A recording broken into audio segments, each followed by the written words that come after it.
The day I graduated from veterinary school, my parents threw me a celebration dinner that somehow felt more like a funeral. My mother smiled while serving food and asked, "So when are you going back to school for a real degree?" My father laughed so hard he nearly spilled his drink. "A veterinarian," he said. "4 years of studying just to ask dogs where it hurts." The entire table laughed. My older brother, who worked in finance and never missed an opportunity to remind everyone of it, raised his glass. "To the family's first official dog therapist." More laughter. I forced a smile and drank my soda. It wasn't the first joke. It wasn't even the 100th. For years, my family treated my career choice like some unfortunate phase. Every holiday turned into a debate about why I hadn't become a doctor for humans, a lawyer, or an investment banker. According to them, animals were hobbies. Humans were careers. The funny part was that none of them had ever spent a day working with animals. They imagined my job consisted of petting golden retrievers and handing out chew toys. Meanwhile, I was spending 12-hour shifts helping save lives. I treated dogs hit by cars, cats suffering from infections, farm animals worth hundreds of thousands of dollars, exotic pets whose owners flew across the country for appointments. Yet every time I went home, I was still the kid who talks to puppies. The jokes became so predictable that I could practically perform them myself. "How's business?" "Good." "Making enough to buy your own kennel yet?" Laughter. Every single time. A few years later, I opened my own small veterinary clinic. Nothing fancy. A modest building. A handful of employees. A coffee machine that worked only when threatened. The clinic survived mostly because my staff was amazing and because pet owners trusted us. My family remained unimpressed. My brother bought a luxury car. My parents showed everyone photos. I upgraded an X-ray machine. Nobody cared.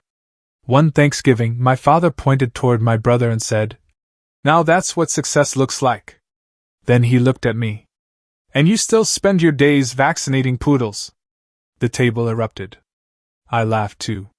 What else was I supposed to do? Explaining the importance of veterinary medicine to people who didn't respect it was like explaining algebra to a goldfish. The conversation was pointless. So I focused on my clinic, on my patients, on the people who appreciated my work. I had no idea that a routine appointment was about to change everything. 3 months later, a client walked into my office carrying a nervous-looking German Shepherd. The dog belonged to a local engineer who worked for a massive technology company. At the time, he was just another worried pet owner. Neither of us knew that his visit would eventually connect my little veterinary clinic to one of the largest corporations on Earth. And neither of us knew that the people who spent years calling my degree a waste were about to receive the shock of their lives. The German Shepherd's owner introduced himself as an engineer and immediately apologized for being overly worried. "I've probably spent 6 hours on the internet convincing myself my dog has 17 different diseases." I laughed. "Only 17? That's actually below average." He smiled, but his concern returned when he looked at his dog. The shepherd wasn't seriously sick. What caught my attention was something else entirely. The owner had attached a prototype monitoring collar around the dog's neck. I asked about it while examining the animal. His eyes lit up instantly. Apparently, he worked on wearable technology for one of the largest tech companies in the country. The collar collected movement data, temperature readings, heart rate information, and dozens of other metrics. The problem was simple. The system generated mountains of information. Nobody really knew how to interpret it properly. Especially not when it came to animals. For the next 20 minutes, we discussed pet behavior, health indicators, and diagnostic patterns. What started as a routine appointment slowly turned into a brainstorming session. By the end of the visit, he looked more excited about our conversation than his actual dog. 2 weeks later he returned. Not because the dog was sick. Because he had questions. Lots of questions. Soon those questions became meetings. Then presentations. Then introductions to other engineers. Before long, I found myself sitting in conference rooms filled with people who used words like machine learning, predictive modeling, and data architecture. Half the time I had no idea what they were talking about. The other half they had no idea what I was talking about. Yet somehow it worked. They understood technology. I understood animals. Together we discovered something surprisingly valuable. Animals often showed subtle signs of illness days before symptoms became obvious. Tiny behavioral changes. Slight differences in movement. Minor shifts in heart rate patterns. Things veterinarians learned to recognize through experience. The company realized those observations could be transformed into algorithms. Powerful ones. Very powerful ones. Meanwhile, my family remained completely unaware. At Christmas dinner, my brother spent 40 minutes explaining cryptocurrency. Nobody understood a word he said. My parents nodded proudly anyway. Then my mother turned toward me. "How's the puppy business?" I nearly choked on my drink. "The clinic is doing great." "That's nice," she said. "Maybe someday you'll move into a profession with growth potential." My brother smirked. I pictured the engineers I'd spent the week working with. The confidential projects. The research contracts. The meetings that now occupied most of my schedule. Then I looked around the table. There was no point explaining any of it. Nobody would believe me anyway. "Maybe," I said. The following month, everything accelerated. The technology company invited me to consult officially. What had started as casual conversations evolved into a major project. Our system began identifying health problems in animals with incredible accuracy. Farmers became interested.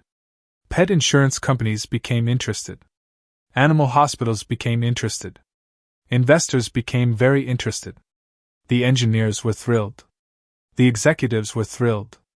And I was still spending part of every day treating animals at my little clinic. The entire situation felt absurd. One morning I was vaccinating a bulldog named Pickles. That afternoon I was presenting health prediction models to executives worth more money than some countries. Even then, I had no idea how big things were becoming. But somewhere inside corporate headquarters, executives were already discussing numbers so enormous they sounded completely fictional. And soon those numbers would change my life forever. The project exploded faster than anyone expected. What started as a health monitoring system for pets suddenly revealed applications everywhere. Livestock companies discovered they could predict illnesses before outbreaks spread through entire herds. Insurance companies realized they could reduce costs dramatically. Zoos wanted access. Research institutions wanted access. Veterinary hospitals wanted access. Within months, the technology company had executives flying across the country to discuss partnerships. I kept waiting for someone to discover they had hired the wrong person. Instead, they kept asking for more input. More meetings. More consultations. More ideas. Apparently, spending years studying animal behavior had given me a perspective nobody else possessed. The engineers could build incredible systems. But they needed someone who actually understood the animals. For the first time in my life, the exact thing my parents mocked was becoming my greatest advantage. Then came the phone call. An executive asked me to join a meeting at headquarters. The invitation looked ordinary enough. When I arrived, it became obvious this wasn't an ordinary meeting.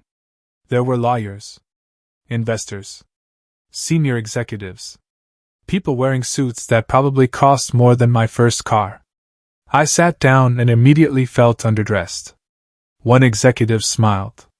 "You seem nervous." "I'm a veterinarian," I replied. "I usually spend my mornings examining bulldogs." The room laughed. Thankfully. Because I wasn't joking. Then they showed me the numbers. At first I thought I was reading them incorrectly. Then I assumed the spreadsheet had a typo. Then I wondered if someone had accidentally added extra zeros. Nope. The numbers were real. The company projected billions in future revenue. Billions. With a B. My brain simply refused to process it. The executive continued explaining growth forecasts while I sat there trying to remember whether I had paid my electricity bill that month. Eventually, they offered me equity in the project and a leadership role moving forward. I remember staring at the contract. Years earlier, my parents had called my degree useless.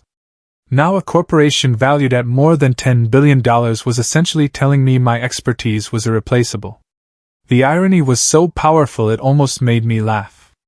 Then everything became even more ridiculous. The company publicly announced the platform. Industry publications covered the story.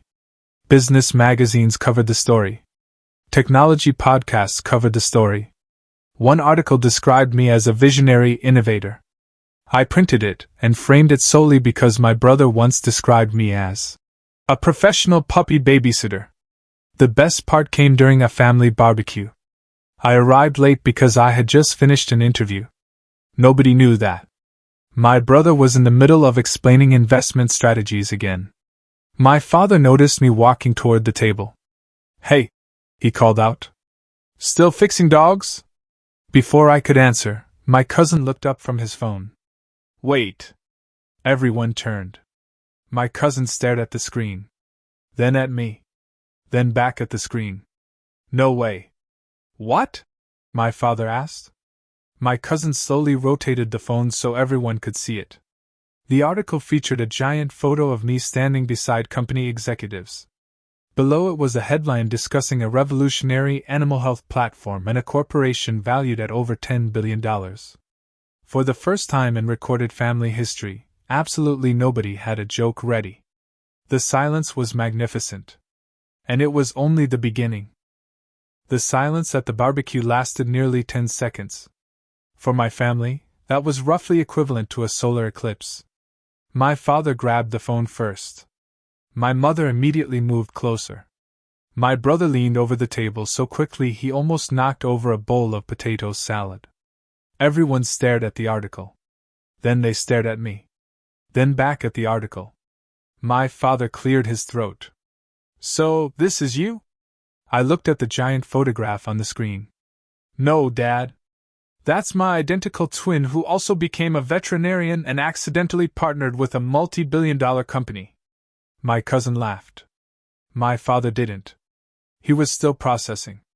The article mentioned the platform's success, the company's valuation, and my role in developing the technology. It also mentioned several interviews I had given. Apparently nobody in my family watched business news. A fact for which I was deeply grateful. My brother finally spoke. "How much of this is actually yours?" There it was. The question everyone wanted to ask.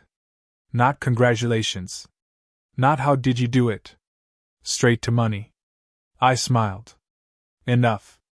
That answer nearly killed him. For years he had been the family's financial superstar. The golden child. The investment expert. The guy everyone called whenever they had questions about money. Now he looked like a man who had just discovered his goldfish owned a private island. The following weeks became increasingly ridiculous. Relatives I hadn't spoken to in years suddenly remembered my phone number. Former classmates sent messages claiming they always knew I would be successful. One uncle actually said, "I've supported veterinary medicine my entire life." The same uncle once asked whether veterinarians were real doctors. I had screenshots. I considered framing them. The funniest transformation came from my parents. Overnight, they became my biggest supporters. My mother started showing newspaper articles to neighbors. My father bragged about me to complete strangers. At one point, I overheard him explaining my accomplishments to a cashier who was simply trying to scan groceries. "That's my son," he said proudly. "He's an innovator." I nearly laughed myself unconscious.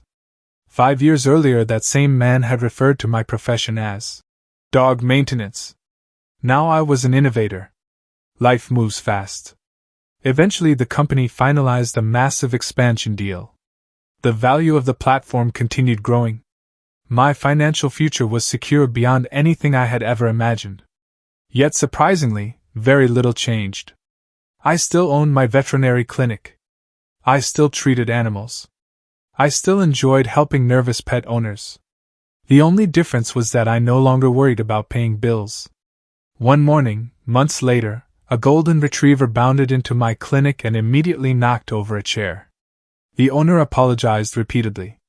I laughed and scratched the dog's ears. For a moment, everything felt exactly like it had before: the corporate deals, interviews, and headlines. And honestly, I preferred it that way. Because the greatest victory was never the money. It wasn't the company valuation. It wasn't seeing my face on television. It was proving something important. The degree everyone mocked wasn't worthless. The career everyone dismissed wasn't a joke. The passion everyone underestimated turned out to be incredibly valuable. Not because a $10 billion company said so, but because it had always been valuable. The company simply forced everyone else to finally notice. And every time my father introduced me as a genius entrepreneur, I smiled politely and let him talk. After all, hearing him brag about the same veterinary degree he once called a waste was worth far more than any paycheck I ever received.